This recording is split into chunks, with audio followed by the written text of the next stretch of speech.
সম্মানিত সুধী মণ্ডলী, আসসালামু আলাইকুম। নাস্তিকরা কোরআনকে অস্বীকার করে বলে যে আল্লাহ কিভাবে বলবে। তাহলে প্রশ্ন হলো, আল্লাহ তো ভুল বলতে পারে না, তাই না? নাস্তিকরা কোরআনে বহু ভুল খুঁজে পায়, যেমন সূর্য কিভাবে কালো পানিতে অস্ত যায়। তো কালো পানি কোথায়, এটা একটা প্রশ্ন। সূর্যকে অস্ত যাওয়া কালো পানির মধ্যে কিভাবে দেখা গেল? সন্ধ্যার সময়টাকে আমরা বলি মাগরিব, যেটা মুসলমানের নামাজের সময়, যেটা ভাষার ব্যবহারে বাংলায় সন্ধ্যা এবং আরবিতে মাগরিব এবং ইংরেজিতে ইভিনিং। এই সময় কারো সাক্ষাৎ হলে ইংরেজিতে বলে গুড ইভিনিং। কিন্তু কালো পানি ইসলামের জন্মের সময়, অর্থাৎ 1500 বছর আগে, মানব সভ্যতার ইতিহাসে জানা ছিল না। তো নবী কিভাবে জানবে কালো পানিতে সূর্য অস্ত যেতে জুলকারনাইন নবী দেখেছিলেন, যেটা কিনা কোরআনে লিপিবদ্ধ আছে। অর্থাৎ জুলকারনাইন নবীর পূর্বের কোনো সময়ের নবী ছিলেন, যেটা কোরআনে লেখা আছে, কালো পানিতে তিনি সূর্য অস্ত যেতে দেখেছিলেন। আমরা মুসলমানরা তাহলে কি অন্ধবিশ্বাস করি? আমরা তাহলে কি অশিক্ষিত? আসুন আমরা জেনে নিই। 1930 সালে ডেমোক্রেটিক রিপাবলিক কঙ্গোতে খুঁজে পাওয়া গেল এমন একটা জায়গা যেখানে আধুনিক পৃথিবীর মানুষ আগে পৌঁছায় নাই। সেখানে দেখা গেল প্রবাহিত নদী, যার নাম রুকি রিভার। এই নদীর পানিতে প্রচুর কার্বন জমে আছে এবং কার্বন ডিপোজিট হয়ে আছে। এই নদীর পানি ছাঁকলে কালো কাদার তলানি বা রেসিডিউ পাওয়া যায় না। তাহলে এই পানি কেন কালো? যেটা কালো মাটি বা কাদাতেও কালো নয় কিন্তু। তাহলে কি হতে পারে? এই পানি কালো কারণ এর মধ্যে আছে কালো জীবন বা মাইক্রোস্কোপিক প্রাণ। তাই এই পানি অর্গানিক পানি বা জীবন্ত প্রাণ সমৃদ্ধ পানি, অর্থাৎ কালো মাইক্রো অর্গানিজম দ্বারা এই পানি কালো। The Rookie River is dark, almost black, and many rivers are dark, but few people outside Africa would even have heard of it. The Rookie, in contrast, has a huge discharge much greater than the Rhine. ETH Zurich scientists discover that the Rookie gets its color from dissolved organic compounds, DOCs, in its waters, which comes from peat bogs along the river's banks. If carbon in these bogs were to escape, eventually reaching the atmosphere, it would become a major additional driver of global heating. তার মানে জুলকারনাইন নবী সন্ধ্যার সময় বা মাগরিবের সময় পৌঁছে গিয়েছিলেন কঙ্গোর রুকি রিভার এর কাছে, যেটা ছিল পূর্বের মানব সভ্যতা, যেটা এ যুগের মানব সভ্যতার আগেকার মানব সভ্যতা, যেটা শুধু আল্লাহই বলতে পারে। কিন্তু নবীর পক্ষে জানা কোনোভাবেই সম্ভব ছিল না, যেহেতু ওই কালো পানি কিন্তু 1500 বছর আগে আবিষ্কৃত হয় নাই। জুলকারনাইন নবী বিশ্ব পরিভ্রমণ করেছিলেন। সকাল থেকে সন্ধ্যা পর্যন্ত তিনি পৌঁছে গেলেন বিভিন্ন সম্প্রদায়ের মানুষের কাছে। আমরা মাটির নিচের ফসিল দিয়ে অতীতের প্রাণীর কথা বলতে পারি বা ডাইনোসরের কথা বলতে পারি, কিন্তু অতীতের মানুষের কথা আল্লাহ ছাড়া কে আমাদের বলে দেবে? ফসিল তো আর কথা বলতে পারে না। আমরা কিভাবে এক যুগ থেকে অন্য যুগে পৌঁছে যাই? যেটা কোরআনের ভাষায় অত্যাচারী শাসকের কারণে কোনো জাতি ধ্বংস হয়ে যায়, তারপর নতুন জাতি সৃষ্টি হয়। কারণ অত্যাচারী শাসক গণহত্যা করে তারপরে তারা নিজেকে শাসক দাবি করে,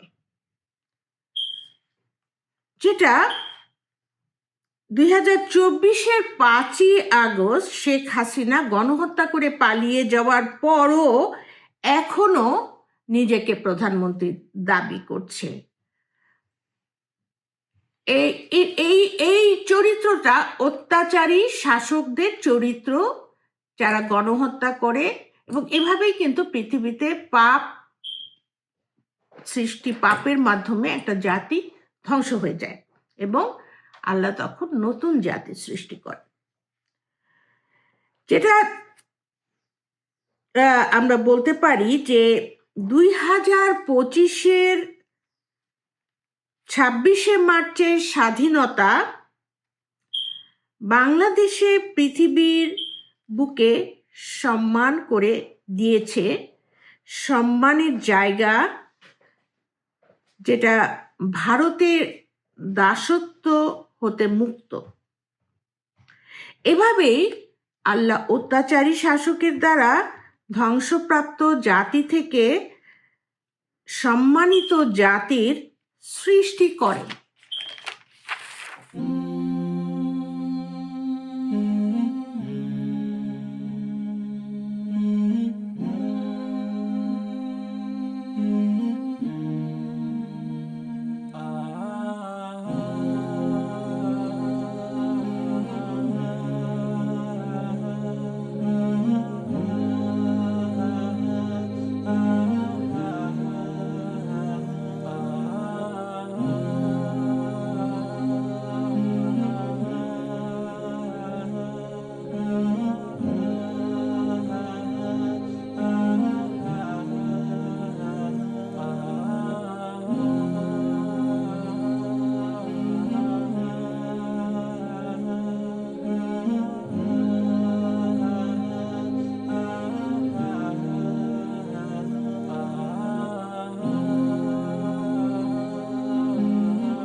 আর এখন নারী কমিশন বাংলাদেশে কি চাচ্ছে?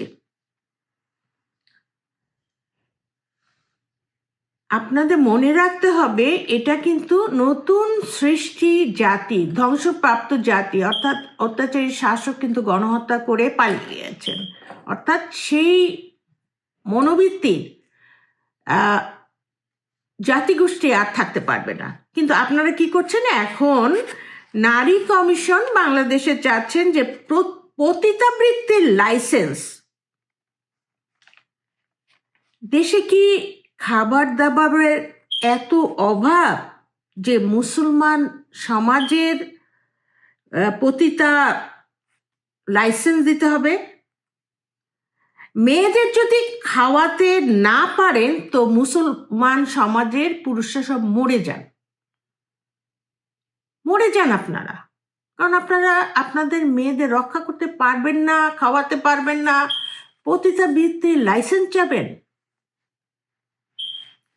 মনে রাখবেন, এটা নতুন স্বাধীনতা এবং এটা নতুন মানব জাতি আল্লাহর তৈরি। এই যে আমাদের এই প্রজন্ম যারা বিদ্রোহ করলো, মনে রাখবেন পুরান প্রজন্ম ধ্বংসপ্রাপ্ত এবং এই প্রজন্মকে আপনারা কিন্তু কখনোই ফেরাতে পারবেন না আপনাদের ওই নাস্তিকতার মধ্যে। যেখানে মেয়েদের খাবারের অভাব হবে না, এই প্রজন্মের কাছে মেয়েদের খাবারের অভাব হবে না, যে তারা পতিতাবৃত্তির লাইসেন্সকে তারা স্বীকৃতি দেবে। দাসত্বের শৃঙ্খল ভেঙে জেগে উঠেছে নতুন জাতি। কোরআনের ভাষায় পাপে নিমজ্জিত জাতি ধ্বংস হয়ে তৈরি হয় নতুন মানব জাতি। আল্লাহ পাক রব্বুল আলামিন ইরশাদ করেছেন, ফাযকুরুনি আযকুরুকুম ওয়াশকুরুলি ওয়ালা তাকফুরুন। ছোট্ট একটা আয়াতের অংশ সূরা বাকারার, যে ফাযকুরুনি, ইফ ইউ রিমেম্বার মি, আযকুরুকুম, then I will remember you, ওয়াশকুরুলি ওয়ালা তাকফুরুন। যদি বান্দা তুমি আমাকে স্মরণ করো, আমি তোমাকে স্মরণ করবো। বলেন না সুবহানাল্লাহ। তাহলে বান্দার স্মরণ আর আল্লাহর স্মরণ কি এক নয়? আমি আল্লাহকে আমার বিপদে হোক, সুখে হোক, দুঃখে হোক, হাদিস শরীফে কিন্তু ইরশাদ রয়েছে, হাদিস শরীফে ইরশাদ হয়েছে, রাসূল পাক সাল্লাল্লাহু আলাইহি ওয়াসাল্লাম অনেক হাদিস শরীফে ইরশাদ করেছেন, বান্দা যখন দুঃখের থেকে, বিপদ আপদের থেকে যখন সুখে বেশি থাকে, যখন সুখ থাকে, মানে কোনো তখন বিপদ থাকে না, ওই সুখে থাকা অবস্থায় যদি আল্লাহকে বেশি স্মরণ করে, তাহলে আল্লাহ ওই বান্দাকে বিপদে পড়ার সাথে সাথে আল্লাহ সহযোগিতা করে। বলেন না সুবহানাল্লাহ। কারণ আমরা তো মানুষ হিসেবে যখন দেখা যাচ্ছি, যখন বিশেষ প্রয়োজন হয়, অনেক বিপদে পড়ি, যখন আল্লাহ ছাড়া আর কেউ নাই, তখন আমরা আল্লাহকে বেশি রাখি। অথচ আল্লাহ কিন্তু কোরআনে বলছেন, ফাযকুরুনি আযকুরুকুম ওয়াশকুরুলি ওয়ালা তাকফুরুন। তুমি যখনই প্রয়োজন পড়বে আল্লাহকে ডাকো, আল্লাহ তোমার ডাকে সাড়া দেবে। বলেন না সুবহানাল্লাহ। এবং সাথে সাথে বলেছেন ওয়াশকুরুলি, এবং আমার শুকরিয়া আদায় করো। এনিথিং, এনিহাউ, যে কোনোভাবে হোক আল্লাহর শুকরিয়াকে আদায় করার জন্য আল্লাহ নির্দেশ দিয়েছেন। শুকরিয়াটা যে কোনোভাবে আদায় হতে পারে, আপনারা জানেন যে কোনোভাবে আদায় হতে পারে, দান সৎকার করে, নফল ইবাদত করে, আল্লাহর জিকির আসকার করে, যে কোনোভাবে আল্লাহর শুকরিয়া আদায় করা যায়। এবং সাথে সাথে বলছেন আল্লাহ ওয়ালা তাকফুরুন, করো আর না করো, বাট ওয়ালা তাকফুরুন, কখনো ইগনোর করো না। ডোন্ট ইগনোর, কখনো ইগনোর করো না, কখনো অস্বীকার করো না। বলেন না সুবহানাল্লাহ। প্রিজন ভ্যানে বসেছিলেন এক ক্ষতবিক্ষত মানুষ, শরীরের প্রাণে ভয় আর মুখে শুধু একটু পানির আকুতি। তিনি মসজিদের ইমাম, একজন আলেম, মাওলানা রইসউদ্দিন। মৃত্যুর মুহূর্তে তিনি পুলিশদের বলেছিলেন একটু পানি দিন না, কিন্তু সেই শেষ আকুতির প্রতিউত্তরে এক পুলিশ অফিসার ঠান্ডা পানির বোতল এনে মুখের সামনে ধরে এমনভাবে ঢালার ভান করলেন যেন তিনি দিচ্ছেন ঠিকই, তারপর হঠাৎ করে সরিয়ে নিলেন। এমন নিষ্ঠুরতা তো পশুও করতে পারে না। এই দৃশ্য দেখে কারো কারো গায়ে এখন কাঁটা দিয়ে উঠবে। মৃত্যুর আগে মাওলানা রইসউদ্দিন ফোন করছিলেন তার মাকে। কাঁপা কাঁপা কণ্ঠে বললেন, মা, আমার অবস্থা খুব খারাপ, আমার আর ভালো লাগছে না। এই কথাগুলো কোনো মা কিভাবে সহ্য করতে পারে? আজ সেই মা কোথায়? ছেলের লাশটা পর্যন্ত সম্মানের সঙ্গে দাফন করতে পারেনি, কারণ রইসউদ্দিন শুধু হত্যা হননি, তাকে উপড়ে ফেলা হয়েছে সমাজ থেকে, ধর্ম থেকে, মানবতা থেকে, ন্যায় বিচার থেকে। একটি সভ্য সমাজে কেউ অপরাধ করলে তার বিচার হয় আদালতে, আইনানুগ প্রক্রিয়ায়, কিন্তু মাওলানা রইসউদ্দিনের ক্ষেত্রে সেই ন্যূনতম মানবিক ও আইনগত অধিকারটুকু রক্ষা করা হয়নি। তাকে গুজব, মিথ্যা প্রচারণা ও উস্কানির মাধ্যমে উন্মুক্ত জনতা পিটিয়ে ফেলে হত্যা করেছে। প্রশ্ন হলো, কে দিল এই জনতাকে একজন মানুষের জীবন কেড়ে নেওয়ার অধিকার? কোন আইন, কোন মূল্যবোধ এই নৃশংসতাকে সমর্থন করে? এবং যেটা যুগে যুগে হয়েছে, যার ইতিহাস আমরা জানি না, কিন্তু কোরআনে বর্ণিত আছে, বিভিন্ন জাতি, আদ জাতি, সামুদ জাতি, এসব জাতি তাদের পাপাচারের কারণে ধ্বংস হয়ে গিয়েছিল। তো আমরা কালো পানির দ্বারাও বুঝতে পারলাম তারা কালো পানি দেখেছিল, কিন্তু কোরআনে লেখা ছিল কিন্তু 1500 বছর আগে নবী জানতেন না। কোরআনে লিপিবদ্ধ তবু আছে, মাত্র সেদিন আবিষ্কৃত হয়েছে 1930 সালে, মানে এখনো 100 বছরও হয়নি। এটা 2025 সাল, আর 1930 সালে কালো পানির আবিষ্কৃত হয়েছে। তো আপনারা সব সময় মনে রাখবেন, আমাদের এই বাচ্চাদের যে প্রতিবাদ, এটা কিন্তু আল্লাহ সৃষ্ট নতুন মানব জাতি।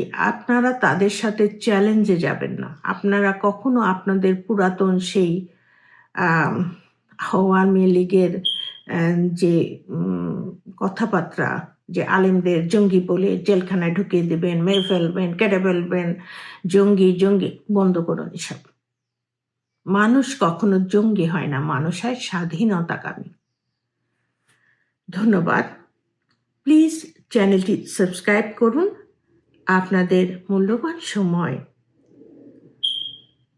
ব্যয় করে পাশে থাকার জন্য আপনাদের প্রতি রইল বিনম্র শ্রদ্ধা এবং প্রাণঢালা অভিনন্দন। দেখা হবে পরবর্তী ভিডিওতে। সে পর্যন্ত ভালো থাকুন।